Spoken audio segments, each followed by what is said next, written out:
Ya, hanya bersamamu hati kami tenang, karena dari Engkaulah mengalir kuasa kesembuhan, kuasa yang memulihkan jiwa yang terluka, kuasa yang menyembuhkan mereka yang sakit, kuasa yang memberkati. Tuhan, inilah kami umat-Mu pagi hari ini. Kami berkumpul di tempat ini Bapa, karena kami datang untuk menyembah Tuhan dalam Yesus Kristus.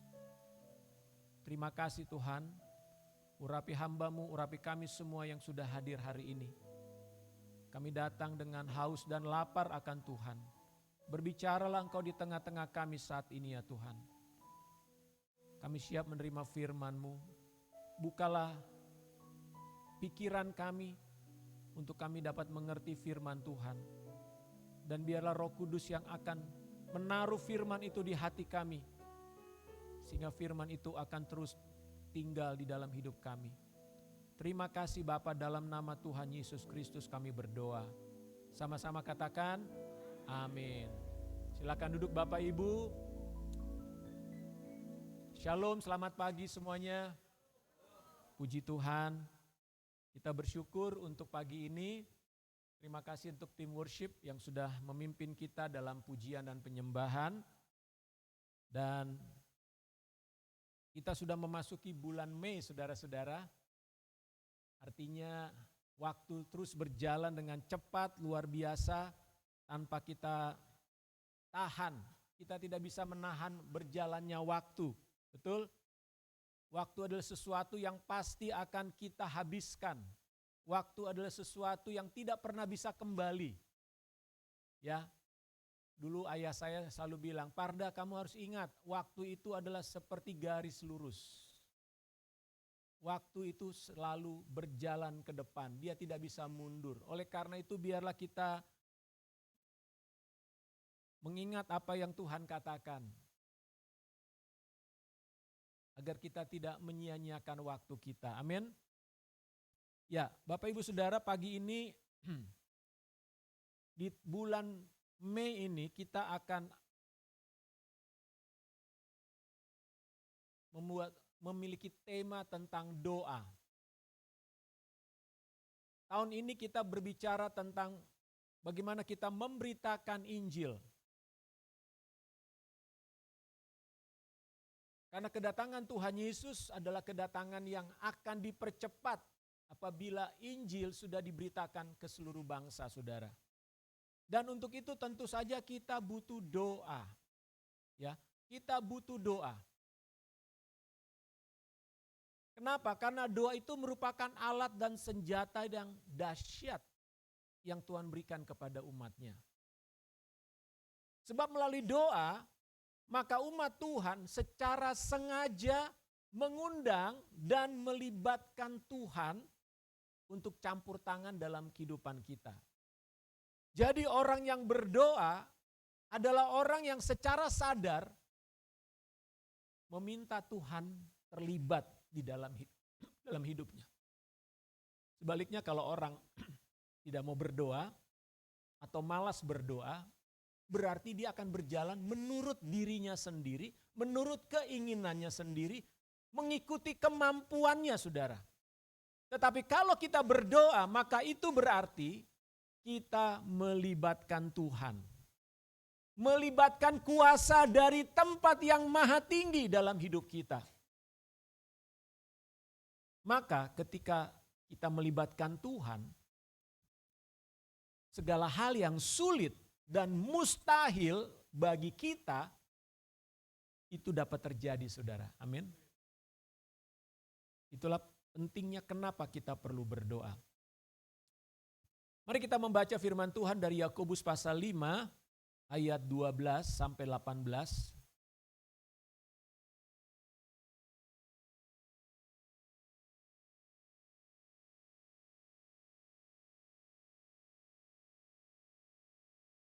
Yakobus pasal 5 ayat 12.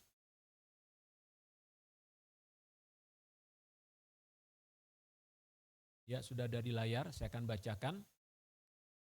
Tetapi yang terutama saudara-saudara, janganlah kamu bersumpah demi sorga maupun demi bumi atau demi sesuatu yang lain.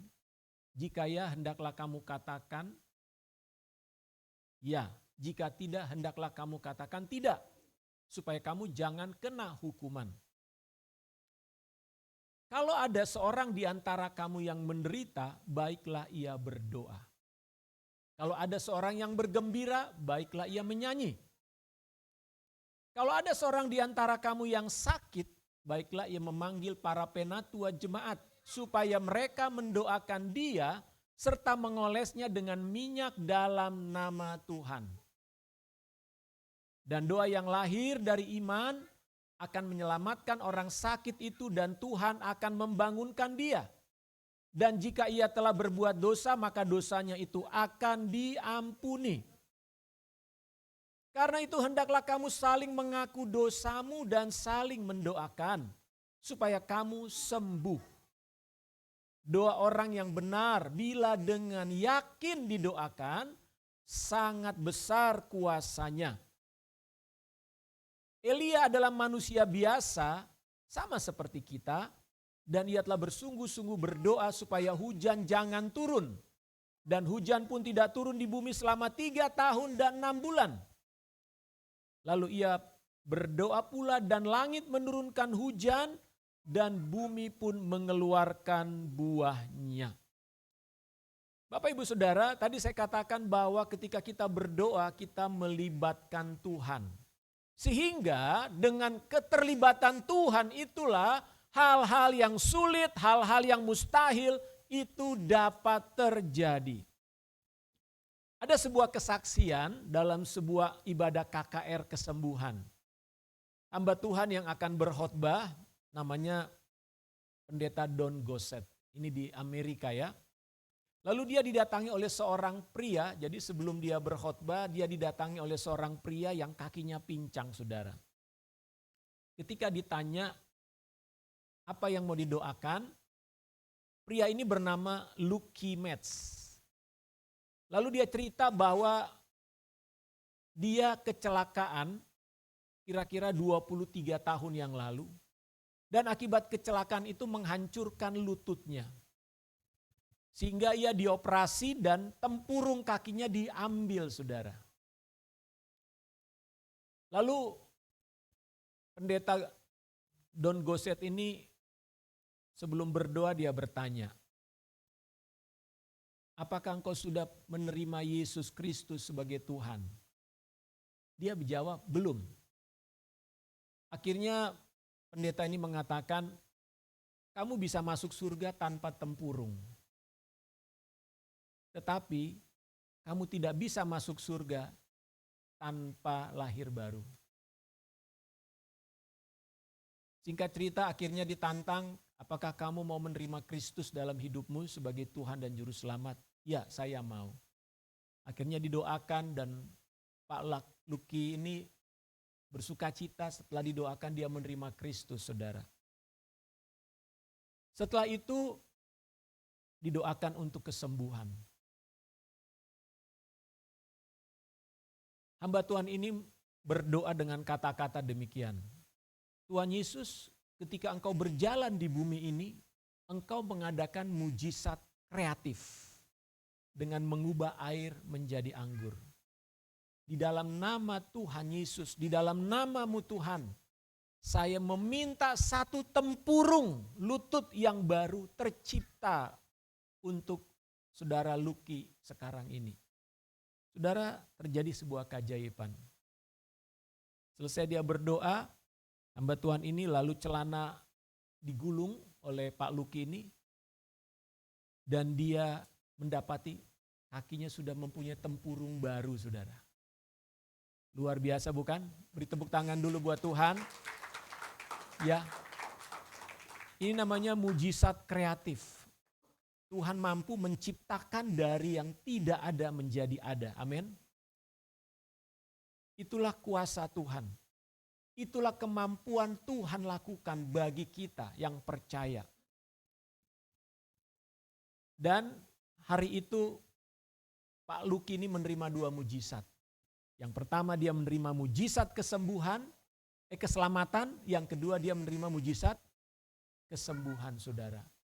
Dan ketika diperiksa oleh dokter yang biasa memeriksa daripada Pak Luki ini, di ronsen ulang, dilihat memang sebelumnya dia nggak punya tempurung dan sekarang dia punya tempurung. Lalu dokter ini berkata, ini benar-benar merupakan pekerjaan sang tabib yang agung. Saudara, ini adalah sebuah kisah dan kesaksian di antara ribuan kisah tentang bagaimana ketika umat Tuhan berdoa di dalam pergumulan-pergumulan mereka, di dalam kebutuhan-kebutuhan mereka, maka Tuhan bertindak. Kenapa? Karena Tuhan dilibatkan di dalam kehidupan orang tersebut. Saudara, artinya tidak ada hal yang tidak mungkin dilakukan oleh Tuhan. Doa bukan hanya menyangkut bagaimana Tuhan campur tangan dalam hidup kita, orang per orang, saudara. Pribadi lepas pribadi. Tetapi Tuhan juga mampu bertindak untuk memulihkan sebuah komunitas, bahkan sebuah bangsa. Tadi di dalam ayat tadi disebutkan tentang Elia. Dan di sana dikatakan Elia adalah manusia biasa sama seperti kita. Maksudnya manusia biasa apa? Ya, dia makan, dia tidur, dia bisa capek. Itu namanya manusia biasa, bukan? Ya. Kecuali manusia-manusia super yang gak pernah capek, gak pernah rasa lapar, ya. Tapi itu kan tidak ada. Hanya di film aja tuh. Superman begitu ya, bisa terbang dan sebagainya. Tapi Elia manusia biasa, sama seperti saudara dan saya. Dia pernah mengalami masa-masa yang sulit. Dia juga pernah mengalami rasa lapar sehingga dia harus makan, saudara. Dia pernah mengalami kelelahan sehingga dia perlu tidur panjang. Sama seperti saudara dan saya. Tetapi dalam sebuah peristiwa di tengah-tengah bangsa Israel sedang mengalami kemerosotan rohani yang luar biasa. Karena pada waktu itu bangsa Israel melakukan perjinahan rohani. Bayangkan umat Tuhan, Israel adalah umat yang disebut sebagai umat kepunyaan Tuhan. Tetapi pada waktu itu Raja Ahab yang memimpin bangsa Israel menikah dengan seorang yang bernama Isabel. Lalu Isabel ini membawa bangsa Israel menjadi bangsa yang menyembah kepada berhala yang namanya Dewa Baal. Jadi akhirnya seluruh bangsa Israel, hampir sebagian besar dari bangsa Israel hidup di dalam penyembahan kepada berhala. Dan akibatnya apa, saudara? Mereka mengalami penderitaan. Elia berdoa supaya tidak turun hujan sebagai sebuah hukuman untuk bangsa Israel. Dan terjadilah kekeringan di mana-mana. 3,5 tahun mengalami kekeringan, saudara. Rumput-rumput kering, binatang-binatang tidak bisa mendapatkan makanan. Sampai suatu hari Tuhan bilang, aku ingin memulihkan bangsa Israel. Di tengah-tengah bangsa yang sedang mengalami seperti itu, Elia menjadi seorang yang dipakai oleh Tuhan untuk berdoa bagi bangsanya. Jadi di sini kita melihat bahwa kuasa Tuhan adalah kuasa yang sanggup bukan saja memulihkan seseorang pribadi, seorang manusia, tetapi dia juga sanggup memulihkan sebuah bangsa. Amin. Apa yang kita butuhkan hari ini? Melihat keadaan bangsa kita, melihat keadaan negara kita, melihat keadaan negara dunia saat ini. Apa yang sedang digumuli oleh bangsa kita hari-hari ini. Demikian juga apa yang saudara sedang gumuli secara pribadi. Apa yang sedang keluarga saudara sedang gumuli hari-hari ini. Apapun pergumulan-pergumulan itu, apapun yang saudara sedang butuhkan hari ini, dan saudara merasa bahwa Tuhan ini tidak mungkin, saya tidak mungkin menyelesaikan masalah ini. Dokter sudah menyerah dan angkat tangan dan mengatakan tidak mungkin engkau bisa sembuh. Mungkin engkau punya situasi bisnis yang sedang hancur-hancuran. Mungkin engkau sedang mengalami rumah tangga yang sedang berantakan. Tetapi pagi ini Tuhan mau berkata kepada kita, libatkan Tuhan dalam hidupmu. Libatkan Tuhan dalam hidup saudara. Karena ketika engkau melibatkan Tuhan, maka itu artinya hal yang mustahil, hal yang tidak mungkin Tuhan dapat lakukan, saudara. Nah, kita sudah membaca tadi dari kitab Yakobus. Rasul Yakobus mengajarkan kita beberapa hal mengenai doa. Ada dua hal yang ingin saya sampaikan di pagi hari ini. Yang pertama, jikalau saudara berdoa, berdoalah sebagai orang yang benar di hadapan Tuhan. Artinya apa? Ketika saudara berdoa di hadapan Tuhan, saudara harus berdiri dengan keyakinan bahwa saudara adalah orang yang benar di hadapan Tuhan. Orang yang telah dibenarkan oleh Yesus Kristus melalui kematian dan kebangkitannya, saudara. Banyak orang Kristen berdoa dengan tidak yakin dirinya orang benar. Mereka hanya berdoa hanya sebagai sebatas, ya disuruh berdoa, ya berdoa. Tetapi waktu berdoa mereka tidak percaya bahwa mereka adalah orang benar di hadapan Tuhan. Selalu ada rasa tertuduh, rasa bersalah, rasa tidak layak. Mungkin iblis sedang mengingatkan dia, kamu tuh orang berdosa, kamu tuh orang yang tidak pantas datang sama Tuhan. Belum lagi ada omongan kanan kiri. Berdoa. Emang dia siapa berdoa? Emang Tuhan dengar doanya? Orang masih begitu kok. Ya. Itu rumah tangganya nggak beres mau berdoa. Anaknya masih bandel mau berdoa. Saudara, banyak orang datang kepada Tuhan itu sebagai orang yang bersalah. Datang kepada Tuhan dengan rasa tidak layak dan tidak pantas, saudara. Tetapi Alkitab di sini mengatakan doa orang benar besar kuasanya. Artinya, saudara dan saya harus datang kepada Yesus terlebih dahulu yang membenarkan hidup saudara, yang membenarkan saudara sebagai seorang anak Tuhan. Amin. Status saudara dan saya ketika saudara percaya kepada Kristus, saudara adalah orang benar. Saudara dibenarkan bukan karena perbuatan saudara. Saudara menjadi orang benar bukan karena saudara sudah melakukan seluruh perintah Tuhan. Tetapi saudara dibenarkan karena iman kepada Yesus Kristus. Ini hal yang penting sebelum kita berdoa. Bahwa saudara punya keyakinan, saudara punya kepastian tentang siapa jati diri saudara di hadapan Tuhan.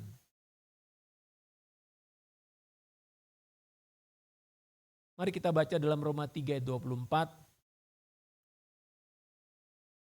Dan oleh kasih karunia telah dibenarkan dengan cuma-cuma karena penebusan dalam Kristus Yesus.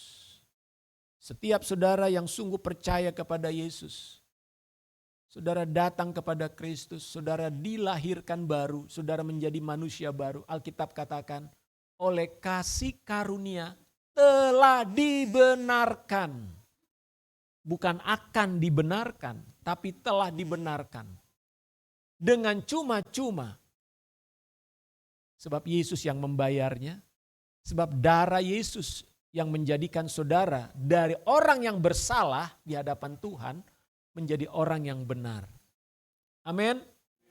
Penebusan dalam Kristus Yesus yang baru kita rayakan beberapa waktu yang lalu, kematian dan kebangkitan Kristus, itulah yang membuat saudara menjadi orang benar hari ini. Pak, tapi saya masih punya banyak kelemahan. Saya masih banyak kekurangan, Pak. Saya kadang-kadang mulutnya masih comel, Pak. Saya kadang-kadang masih gak sabaran, Pak. Ayo. Kadang kan orang paling dekat sama kita suka menghakimi kita kan. Kamu tuh masih begini. Kamu tuh masih begini. Saudara, semua tuduhan-tuduhan itu sering membuat kita menjadi merasa orang yang tidak layak, betul? Tetapi firman Tuhan mengatakan bahwa oleh kasih karunia kamu dibenarkan, telah dibenarkan dengan cuma-cuma oleh karena penebusan dalam Kristus Yesus. Saudara, pembenaran itu terjadi bukan karena saudara sudah melakukan seluruh perintah Tuhan, bukan. Tapi karena iman kepada Kristus Yesus. Coba kita baca Roma 5 ayat 1. Roma 5 ayat 1 mengatakan, sebab itu kita yang dibenarkan karena iman, kita hidup dalam damai sejahtera dengan Elohim oleh karena Tuhan kita Yesus Kristus. Tadi Roma 3:24 mengatakan kasih karunia telah dibenarkan. Oleh kasih karunia kita telah dibenarkan. Katakan oleh kasih karunia saya telah dibenarkan. Amin. Dan kita dibenarkan karena iman. Artinya karena percaya. Bukan karena saudara sudah melakukan 10 perintah Tuhan.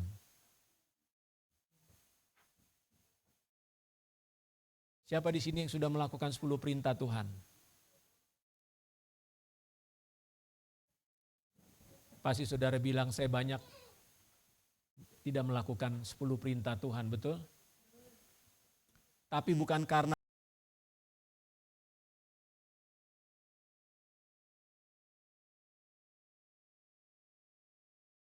saudara secara konsisten seumur hidupnya. Itulah arti pembenaran oleh karena kasih karunia tuh. Dan dikatakan di sana kita hidup dalam damai sejahtera. Ketika saudara dibenarkan oleh darah Yesus Kristus, saudara hidup dalam damai sejahtera. Saudara, damai sejahtera itu ada di hati kita. Karena kita tahu siapa kita di hadapan Tuhan. Sehingga waktu kita tahu siapa diri kita di hadapan Tuhan, kita bisa datang dan berdoa kepada Tuhan tanpa ada sebuah keraguan, tanpa ada sebuah tuduhan, tanpa ada sebuah rasa bersalah, tanpa ada rasa tidak layak. Sehingga ketika saudara berdoa dengan keyakinan. Saudara berdoa kepada Tuhan, datang kepada Bapa sebagai seorang anak, layaknya anak yang datang kepada Bapanya. Tanpa ada keraguan, apakah Tuhan, apakah Bapa mendengar doanya? Apakah Tuhan akan menolak dia? Apakah Tuhan tidak memperdulikan dia? Tidak ada pilihan, tidak ada pikiran, tidak ada perasaan semacam itu saudara. Kenapa? Karena kita hidup dalam damai sejahtera yang dari Dia. Keyakinan atas status kita sebagai orang benar menjadi sebuah landasan yang membuat sikap, pikiran, perkataan, dan perilaku kita dalam satu kesatuan saudara. Makanya di ayat 12 tadi dikatakan oleh Yakobus, kalau ya katakan ya, kalau tidak katakan tidak. Artinya orang ini berkata-kata, berpikir, bertindak itu dalam satu kesatuan. Kenapa banyak orang antara apa yang dia katakan dengan apa yang dia pikirkan dan apa yang dia lakukan bisa berbeda-beda saudara. Ini namanya orang yang mengalami kebingungan. Betul nggak? Orang bingung kan begitu kan? Di pikirannya apa, yang diomongin apa, yang dilakukan apa. Ya. Orang Papua bilang, latihan beda, pertandingan beda. Apa yang dilatih beda dengan apa yang dipraktekkan, katanya begitu. Kenapa? Karena ada ketidakcocokan antara hatinya dengan pikirannya dan imannya, saudara. Oleh karena itu kita perlu hidup dalam sebuah keselarasan antara apa yang kita pikirkan, apa yang kita katakan, apa yang kita lakukan. Dan itu hanya terjadi apabila saudara betul-betul memahami dan percaya bahwa darah Yesus sudah menyucikan engkau dan menjadikan engkau sebagai anak yang dikasihi oleh Tuhan. Oleh karena itu bila ada di antara kita yang masih ragu tentang hidupnya, statusnya selama ini di hadapan Tuhan.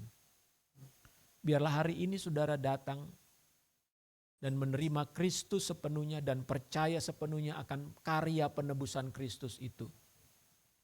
Iblis memang selalu akan menuduh saudara. Ingat, salah satu pekerjaan iblis dalam Alkitab dikatakan adalah pendakwa. Iblis akan selalu mendakwa anak-anak Tuhan. Contohnya dalam Alkitab siapa? Ayub. Ayub itu didakwa oleh iblis di hadapan Tuhan.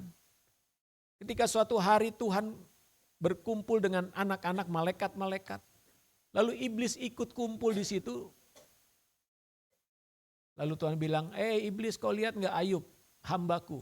Oh iya Tuhan, aku lihat dia. Terang aja dia itu hidupnya aman-aman. Coba kalau dia mendapat masalah, persoalan, gimana kira-kira?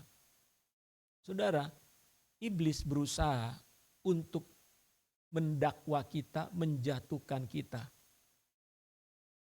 Supaya kita hidupnya hancur, berantakan. Tetapi ketika saudara mempunyai keyakinan yang penuh kepada karya Kristus di atas kayu salib, saudara bisa berkata, "Hai iblis, enyahlah dari hadapanku." Sama seperti Tuhan Yesus berkata-kata kepada iblis ketika Yesus dicobai, "Hai iblis, enyahlah engkau." Jadi jangan pernah biarkan ada tuduhan iblis yang dilontarkan kepada saudara atas apa yang mungkin kegagalan dan kelemahanmu.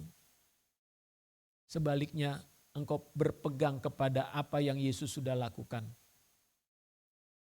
Kalau ada tuduhan iblis kepada hidupmu, maka saudara datanglah kepada Kristus. Dan katakan, Tuhan, aku percaya darah Yesus sudah mengampuni saya. Apapun tuduhan iblis kepada saya hari ini, Tuhan, saya hanya mengakui dengan percaya bahwa Yesus engkau sudah mati bagiku. Yesus engkau sudah mengampuni dosa-dosaku. Yesus engkau sudah menebus hidupku. Maka dengan cara demikian iblis akan mundur saudara. Kenapa? Karena saudara mengaku dengan mulut dan percaya dalam hati. Karena ini dua hal yang harus saudara miliki. Mengaku dengan mulut dan percaya dalam hati. Baik, yang kedua, kalau yang pertama kita perlu berdoa, sebelum kita berdoa, saudara harus berdoa dengan berdiri sebagai orang benar. Ya. Jadi mulai hari ini ketika saudara berdoa, saudara tahu siapa saudara di hadapan Tuhan. Saudara bukan lagi orang yang berdosa. Jangan biarkan iblis terus berkata, "So kau berdosa." Makanya kalau saudara berdoa, jangan saudara berdoa gini, "Tuhan, hamba orang berdosa. Tuhan, hamba yang lemah ini. Aku yang berdosa ini. Aku yang tidak layak ini." Kalau saudara sendiri mengatakan saudara orang berdosa, sementara Tuhan mengatakan aku sudah mengampunimu, berarti kita tidak percaya kepada apa yang Yesus lakukan. Jadi kalau saudara berdoa jangan lagi selalu mengatakan saudara orang berdosa. Katakan, Tuhan, saya bersyukur atas pengampunan yang sudah Engkau berikan buat saya. Amin. Itu cara kita berdoa saudara. Saya enggak berdoa lagi, Tuhan saya orang berdosa, enggak. Kenapa? Tuhan sudah mengampuni saya. Setiap kali saya berdoanya saya katakan, Tuhan terima kasih. Engkau sudah mengampuni saya. Terima kasih Tuhan Yesus, Engkau mengasihi saya. Terima kasih Tuhan Yesus, Engkau sudah memberikan saya hidup yang baru. Jadi pengakuan saudara harus diubah. Bukan lagi pengakuan sebagai orang berdosa. Betul kita orang berdosa, tetapi dosa kita sudah diampuni. Amin. Dan Tuhan mengatakan, kalau Tuhan sudah mengampuni dosa saudara, Dia tidak mengingat-ingat. Dia tidak mengingat-ingat kesalahan saudara, betul? Kita yang selalu mengingat kesalahan-kesalahan kita dan orang lain. Coba, anak kita, orang tua kita, pasangan kita bersalah, masih ingat-ingat enggak? Selalu kita ingat, wah iya dia dulu begini, ya dia dulu begini, ya dia dulu begini. Selalu kita ingat kesalahan orang, saudara. Tapi Tuhan, kalau dia sudah mengampuni, dia tidak mengingat. Amin. Dia enggak ingat. Catatannya sudah dihapus. Ya, catatannya sudah dihapus.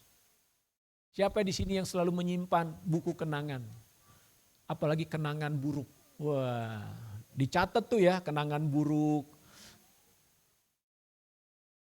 Orang yang selalu mencatat kenangan buruk, saudara, hidupnya nggak akan beranjak dari situ. Amin. Jadilah manusia baru dalam Tuhan. Engkau sudah diampuni. Berdirilah sebagai orang benar di hadapan Tuhan. Yang kedua, berdoa dengan yakin. Keyakinan seseorang yang berdoa kepada Tuhan haruslah sekokoh batu karang yang dihantam badai. Kalau saudara berdoa kepada Tuhan, maka saudara harus berdoa dengan keyakinan yang penuh. Seperti batu karang di tengah laut, dihantam badai, dia tetap berdiri di sana, saudara. Bukan seperti gelombang laut yang diombang-ambingkan angin. Coba kita baca Yakobus 1 ayat 6 dan 7. Yakobus 1 ayat 6 dan 7.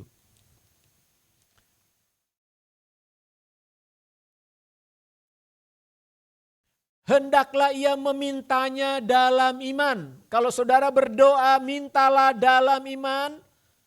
Dan sama sekali apa?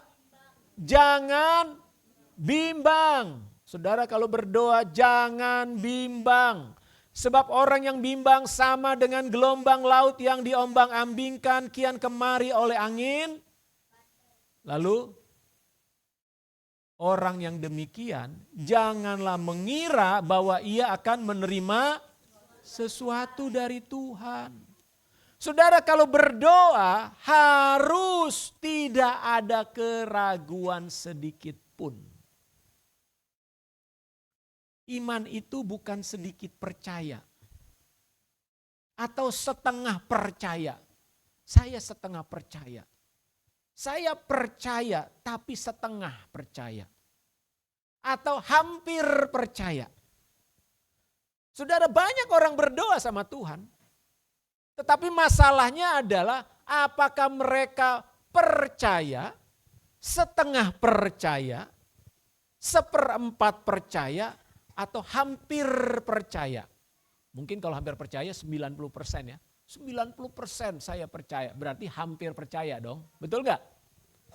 Nah Tuhan mengatakan semua itu sama dengan orang yang tidak percaya.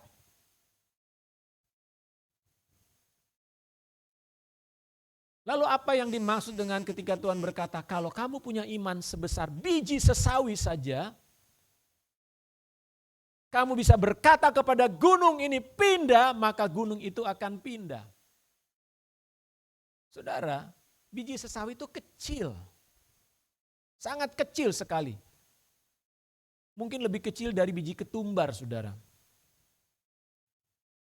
Tapi yang namanya biji sesawi, dia utuh, betul? Apa bedanya? Ini berbeda dengan biji mangga besar. Jauh lebih besar dari biji sesawi. Tapi kalau biji mangganya setengah, dia tidak utuh namanya. Jadi yang Tuhan minta bukan soal kecil atau besarnya biji yang digambarkan sebagai iman, tetapi apakah dia utuh. Jadi kalau saudara mengatakan iman sebesar biji sesawi, Yesus mengatakan iman sebesar biji sesawi dapat memindahkan gunung, itu karena dia punya iman yang bulat. Enggak ada gunanya saudara punya iman sebesar setengah biji mangga. Seperempat biji mangga, kan lebih besar tak Pak? Iya, tapi tidak utuh saudara. Yang Tuhan mau tekankan di sini adalah keutuhan iman kita kepada Tuhan. Artinya Tuhan tidak mengizinkan ada ruang kecil yang namanya ketidakpercayaan. Tuhan tidak menginginkan ruang keraguan di dalam hati kita. Ini yang seringkali banyak orang tidak memahami. Kenapa dia belum mendapat jawaban dalam doanya? Karena Tuhan yang lihat hati saudara. Apakah di dalam hatimu ada ruang enggak? Kecil mungkin ruangnya. Hanya 0,001%. Ruang keraguan namanya.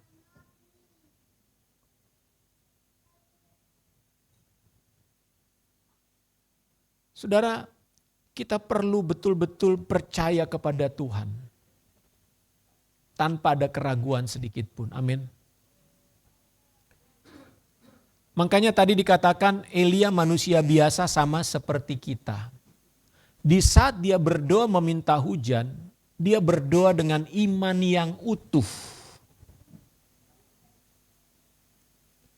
Seperti apakah iman yang ditunjukkan oleh Elia? Kalau Elia dijadikan contoh dalam perjanjian baru, namun kisahnya ada dalam perjanjian lama. Dikatakan bahwa Elia berdoa tidak turun hujan, maka tidak turun hujan selama 3,5 tahun. Elia berdoa supaya turun hujan, maka hujan pun turun. Karena dia berhubungan dengan Tuhan.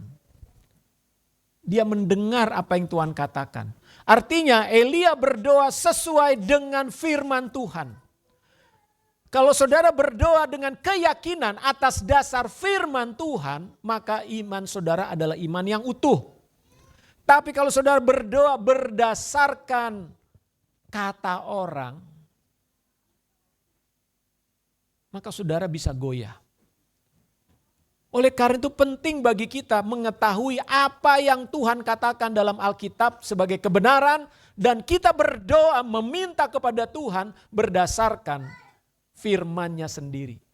Oleh karena itu mari kita berdiri atas firman Tuhan dan berdoa dengan keyakinan yang penuh. Tidak ada ruang kosong yang sifatnya keraguan. Mari kita lihat contoh bagaimana Elia berdoa meminta hujan. Ya, ini berdoa meminta hujan, saudara. Kita baca dalam 1 Raja-Raja 18. 1 Raja-Raja 18 ayat 41.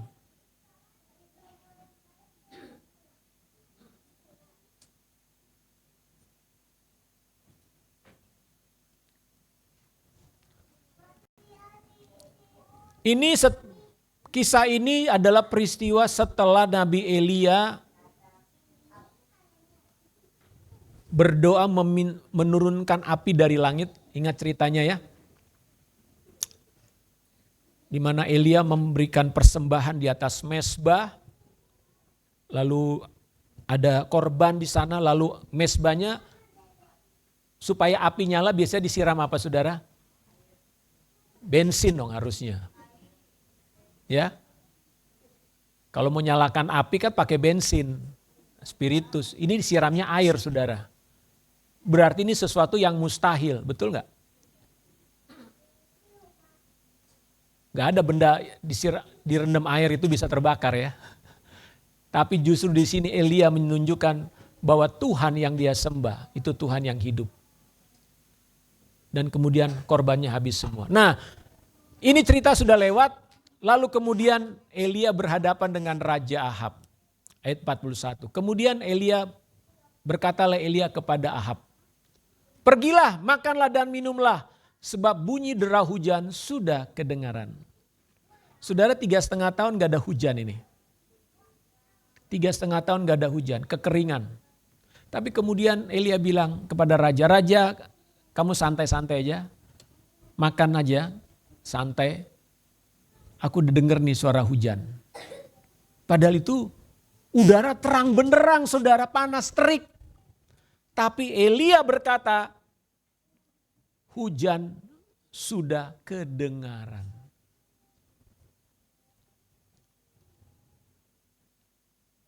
Artinya apa di sini? Elia percaya kepada apa yang Tuhan katakan sebelumnya. bahwa hujan akan turun. Tapi faktanya, fakta alam itu terang benderang. Enggak ada awan.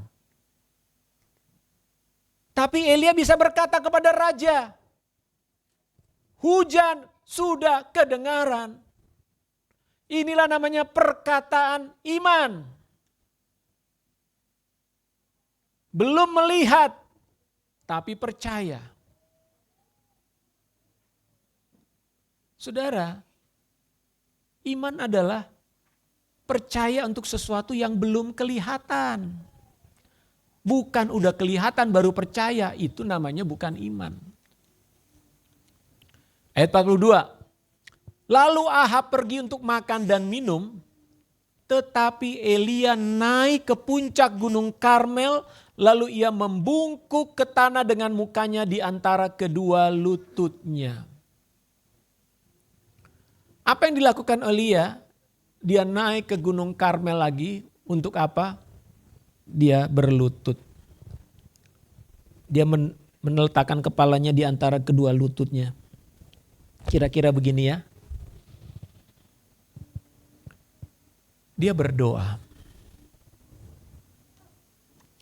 Waktu dia berlutut itu dia bilang sama asistennya. Naik ke atas, lihatlah ke arah laut. Lalu asistennya ini naik ke atas, mungkin ada bukit yang lebih tinggi.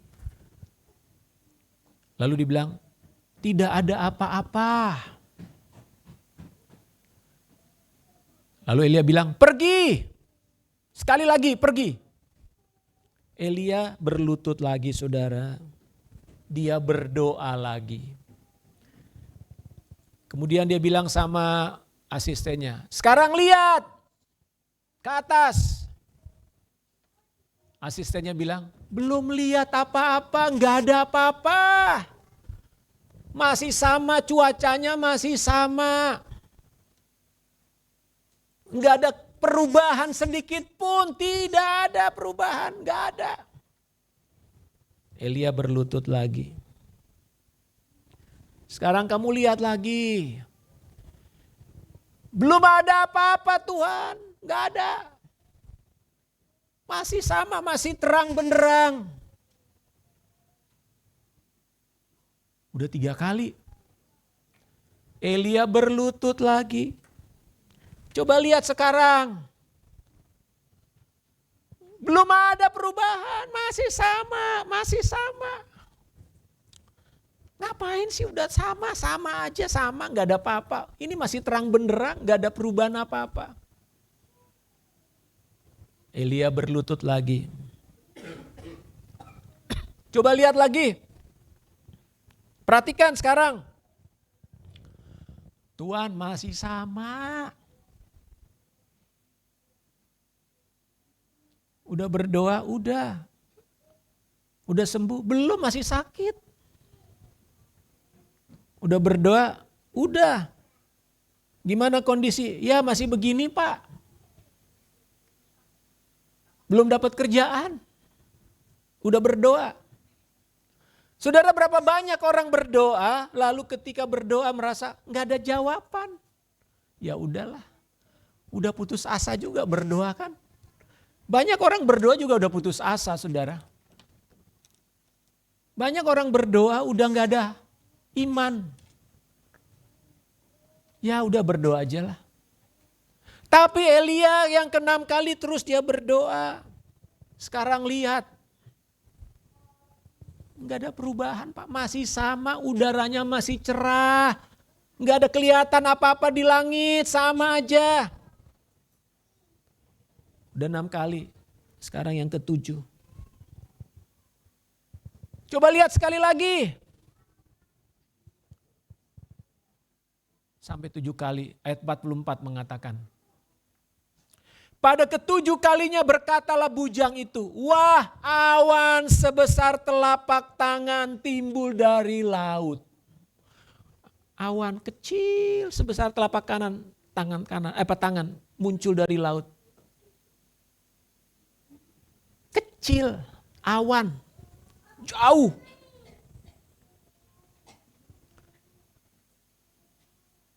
Gimana setelah didoakan? Ya sedikit Pak, ada perubahan sedikit.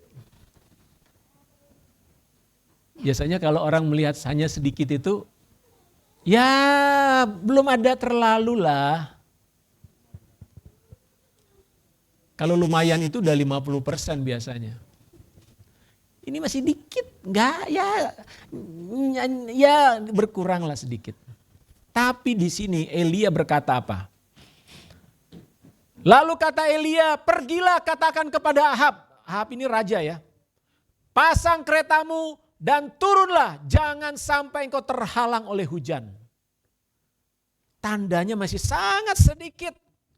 Tapi Elia percaya itulah jawaban Tuhan atas doanya. Ayo raja, turun cepat, ini hujan deras. Kalau kamu gak turun cepat-cepat nanti kamu akan kebasahan, terhalang perjalananmu. Ini iman saudara. Saudara, sekecil apapun tanda yang Tuhan berikan, saudara harus percaya. Bahkan sebelum ada tanda apa-apa, Tuhan mengatakan kau harus percaya. Engkau harus percaya. Mujizat itu sesuatu yang terjadi oleh karena iman yang sudah dibangun, saudara. Seringkali iman kita itu belum utuh di hadapan Tuhan. Makanya waktu berdoa itu tidak langsung terjadi sesuatu. Tuhan ingin iman kita terus dibangun dari hari ke hari sampai iman kita utuh. Walaupun sebesar biji sesawi, tapi utuh, bulat. Tidak ada ruang yang namanya kebimbangan ataupun keraguan. Apapun yang sedang saudara gumuli hari ini. Apapun yang saudara sedang doakan hari ini. Saudara harus menaruh iman yang semakin hari semakin utuh. Amin. Iman dan keyakinan menyebabkan seseorang tidak akan mundur dan berhenti sebelum tujuannya tercapai. Seseorang yang mempercayai Tuhan secara utuh, mereka tidak ada ruang untuk mundur dan ragu terhadap perkataan Tuhan. Kita harus selaras dengan Tuhan, amin. Kita harus selaras dengan Tuhan. Dengan perkataan Tuhan, dengan firman Tuhan. Itulah sebabnya saudara baca Alkitab, baca Alkitab, baca Alkitab, baca Alkitabmu. Supaya engkau hidup selaras dengan apa yang Alkitab katakan. Supaya perkataanmu selaras dengan apa yang Alkitab ajarkan. Kalau engkau ingin melihat mujizat, engkau ingin melihat pertolongan Tuhan, perkataanmu harus selaras dengan firman Tuhan. Jika Tuhan berkata bisa, maka engkau pun akan berkata, yes Tuhan bisa. Jangan Tuhan bilang bisa, saudara bilang apa iya? Masa sih? Jika Tuhan berkata engkau sudah disembuhkan, maka perkataanmu pun akan berkata, ya Tuhan aku sudah disembuhkan. Harus seperti itu. Tapi Tuhan, aku masih belum sembuh, masih terasa sakit. Perkataanmu harus selaras dengan firman Tuhan.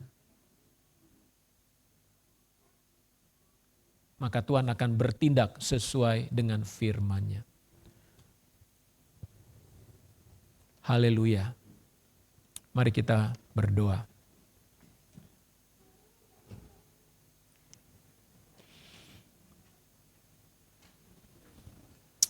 Bapa di sorga, terima kasih untuk firman-Mu. Mengajarkan kami tentang doa. Doa orang benar. Kami adalah orang benar di hadapan-Mu ya Tuhan. Oleh karena darah Yesus Kristus.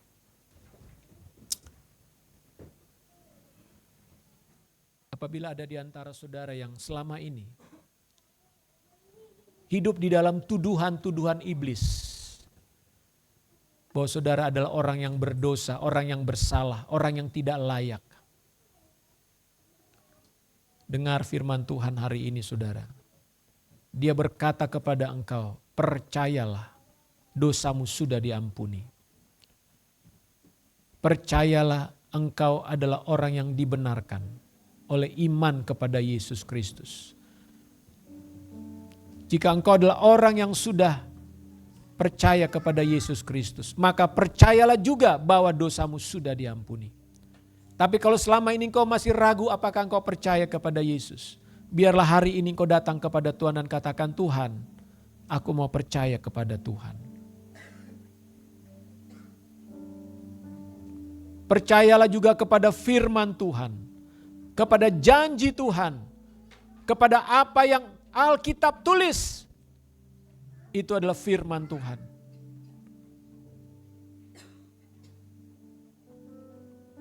Haleluya.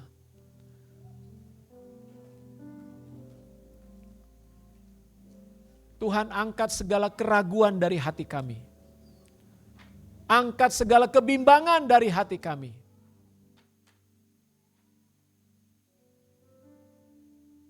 Saudara, jikalau saudara berdoa, berdoalah dengan iman. Jangan ada sedikit pun keraguan di hati saudara. Karena ketika saudara berdoa, berarti saudara melibatkan Tuhan. Meminta Tuhan yang tak terbatas itu. Tuhan yang ajaib dan perkasa itu. Untuk campur tangan dalam hidupmu. Jangan ada keraguan saudara. Percayalah kepadanya. Mari kita menyanyikan satu pujian. Firman-Mu berkata,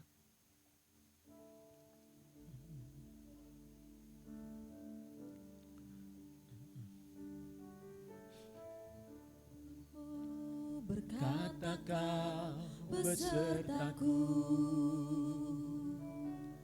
maka kuat roh dan jiwaku. Tangan-Mu Tuhan selalu ku nantikan. Di setiap langkah ku percaya. Ya firman-Mu, firman-Mu berkata Kau besertaku. Ya, maka kuat roh dan jiwaku. Tangan-Mu Tuhan selalu ku nantikan. Di setiap langkah ku percaya. Dengan Mu ku akan terbang tinggi. Di tengah badai hidup ku tak menyerah. Kau kekuatan dan perlindungan bagiku, pertolonganku di tempat maha tinggi.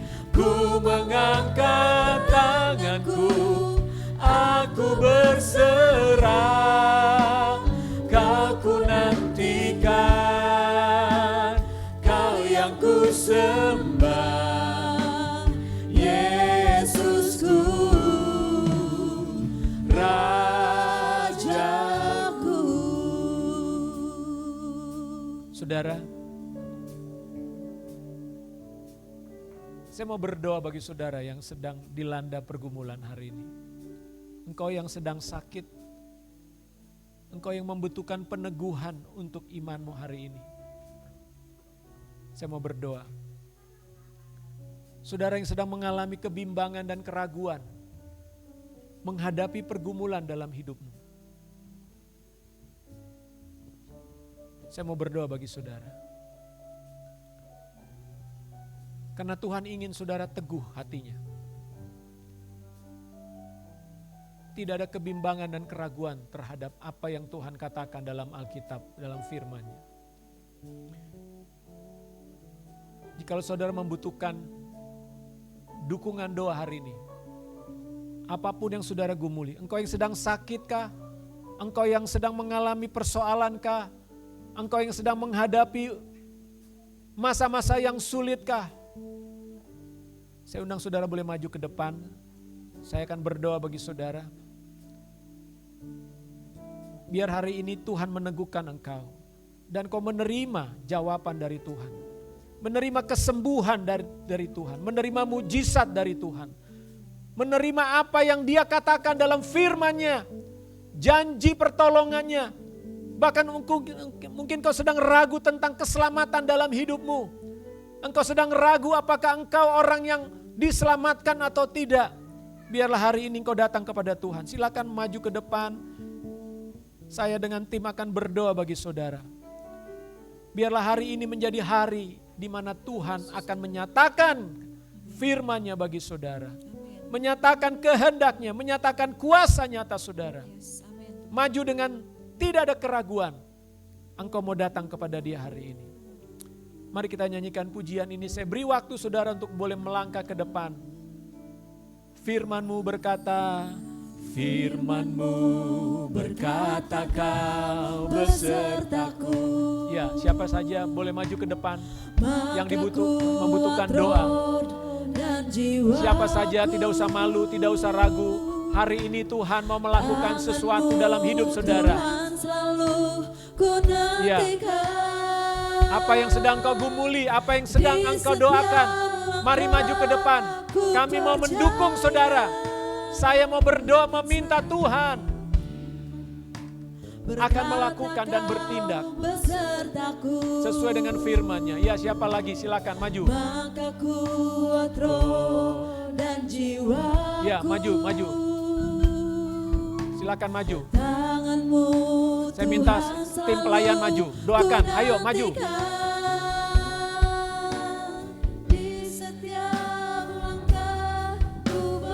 Ayo.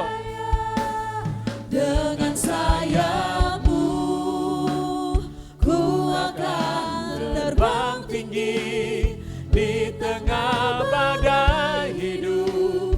Ku tak menyerah, Kau kekuatan dan perlindungan bagiku. Ya,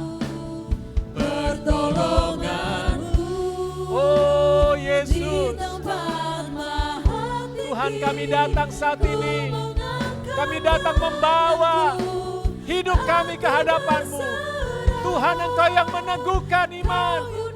Engkau yang meneguhkan dengan tanda-tanda. Mujizat-Mu terjadi ya Tuhan. Pemulihan terjadi, kesembuhan terjadi di dalam nama Yesus. Oh rabata shere dayara lamayana labayara lamala. Tuhan ku rabata shekara labala. Ku tak menyerah, Kau kekuatan dan perlindungan bagiku. Pertolonganku di tempat maha tinggi.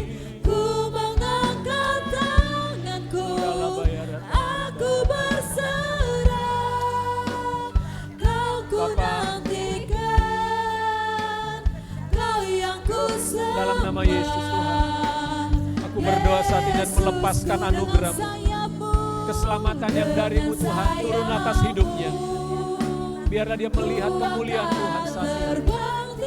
Setiap hal yang mengganggu hatinya, pikirannya, dalam nama Yesus kami patahkan. Biarlah Roh Kudus memulihkan jiwanya saat ini, menyembuhkan dia Tuhan. Biarlah dia melihat dan mengalami pertolongan Tuhan saat ini dalam nama Yesus. Sembuhkan setiap luka dalam jiwanya. Pulihkan hatinya ya Tuhan. Kuatkan hatinya Bapa.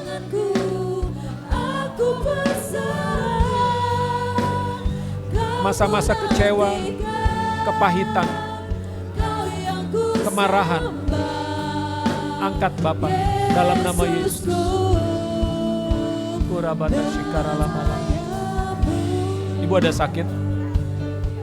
Ibu ada sakit? Sakit apa? Ada darah.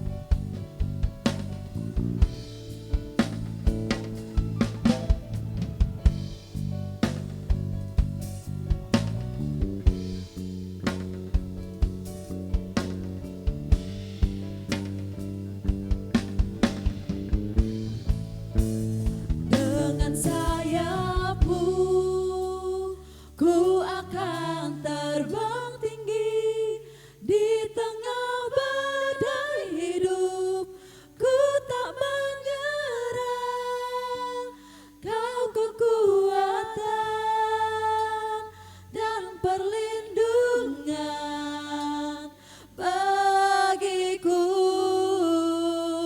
pertolonganku di tempat maha tinggi. Ku mengangkat tanganku, aku berserah, Kau ku nantikan, Kau yang ku sembah, Yesusku. Dengan sayap-Mu Ku akan terbang tinggi di tengah badai hidup. Ku tak menyerah, Kau kekuatan dan perlindungan bagiku,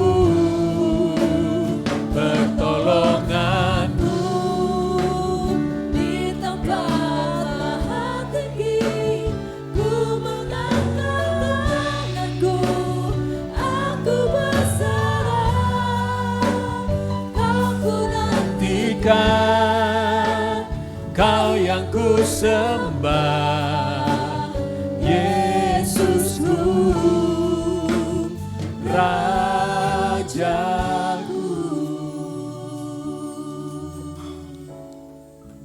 Terima kasih Tuhan untuk kehadiran-Mu dan lawatan-Mu di tengah-tengah kami. Bapak Ibu, sebentar kita akan masuk dalam perjamuan kudus. Tuhan, biarlah Engkau yang hadir dan memberkati kami semua di dalam perjamuan pada hari ini. Biarlah melalui perjamuan ini Tuhan, setiap kami akan menerima tubuh dan darah-Mu yang menjadi pengingat akan pengorbanan Yesus di atas kayu salib. Melalui perjamuan ini Tuhan, Engkau yang menyembuhkan sakit penyakit kami. Engkau yang memulihkan hati kami. Engkau yang mengampuni segala dosa-dosa kami. Kami percaya pengampunan itu sudah Engkau berikan kepada kami. Terima kasih Tuhan. Haleluya.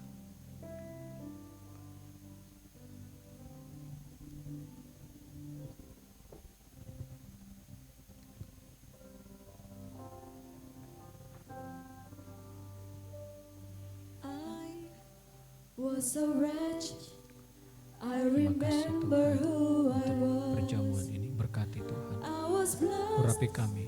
I Kuduskan was ini Tuhan. blind, Bagi I was kemuliaan dalam nama running Yesus out of Kristus. Amin. time. Sin separated, the bridge was far too wide. From the far side of the chasm, you had me in your sight. So you made a way across the great divide. Left behind heaven's throne to build it here inside. There at the cross, you paid the debt I owed. Broke my chains, freed my soul, and for the first time I had hope. Thank you, Jesus, for the blood applied. Thank you, Jesus, it has washed me white. Thank you, Jesus, you have saved my life, brought me from the darkness into glorious light. Thank you, Jesus, for the blood applied. Thank you, Jesus, it has washed me white. Thank you, Jesus, you have saved my life,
Mari kita bangkit berdiri Bapak Ibu.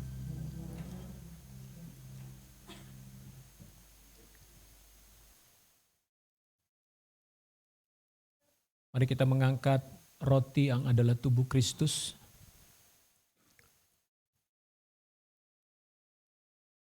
Sebab apa yang telah kuteruskan kepadamu, telah kuterima dari Tuhan. Yaitu bahwa Tuhan Yesus pada malam waktu ia diserahkan mengambil roti. Dan sesudah itu ia mengucap syukur atasnya. Ia memecah-mecahkannya dan berkata, inilah tubuhku yang diserahkan bagi kamu. Perbuatlah ini menjadi peringatan akan aku. Terima kasih Tuhan Yesus untuk tubuhmu. Terima kasih untuk pengorbananmu bagi kami. Dan saat ini kami mau memakan tubuhmu Tuhan. Dalam nama Tuhan Yesus Kristus. Mari kita makan dengan iman.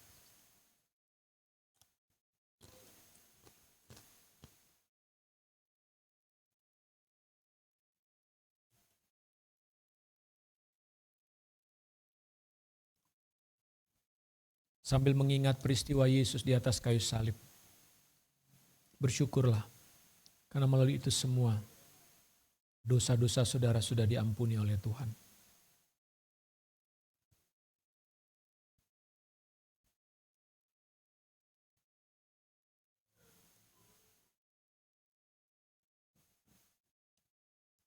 Mari kita mengangkat cawan yang berisi darah Tuhan. Demikian juga ia mengambil cawan sesudah makan lalu berkata, cawan ini adalah perjanjian baru yang dimeteraikan oleh darahku. Perbuatlah ini setiap kali kamu meminumnya menjadi peringatan akan aku. Sebab setiap kali kamu makan roti ini dan minum cawan ini, kamu memberitakan kematian Tuhan sampai ia datang. Terima kasih Tuhan Yesus.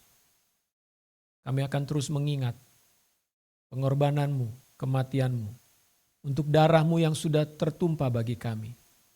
Dengan darahmu Tuhan, kami memegang dan memiliki perjanjian dengan Tuhan untuk selama-lamanya. Terima kasih Bapa.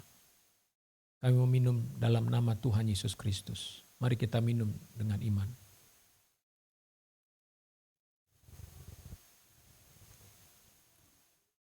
Haleluya. Mari naikkan syukur saudara kepada Tuhan. Katakan terima kasih Tuhan. Haleluya. Terima kasih Bapa, terima kasih. Engkau ajaib, Engkau luar biasa bagi kami Bapa.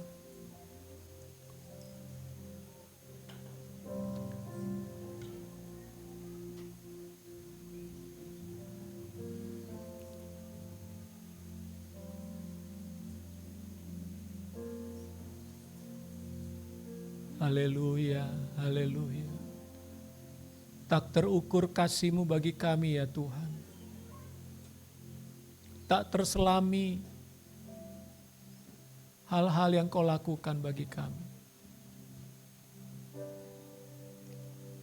Terima kasih, terima kasih.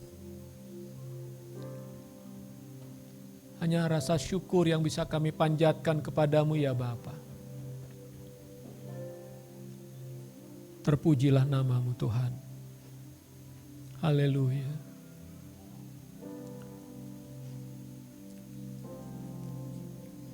Silakan duduk Bapak Ibu. Kita akan masuk dalam doa syafaat.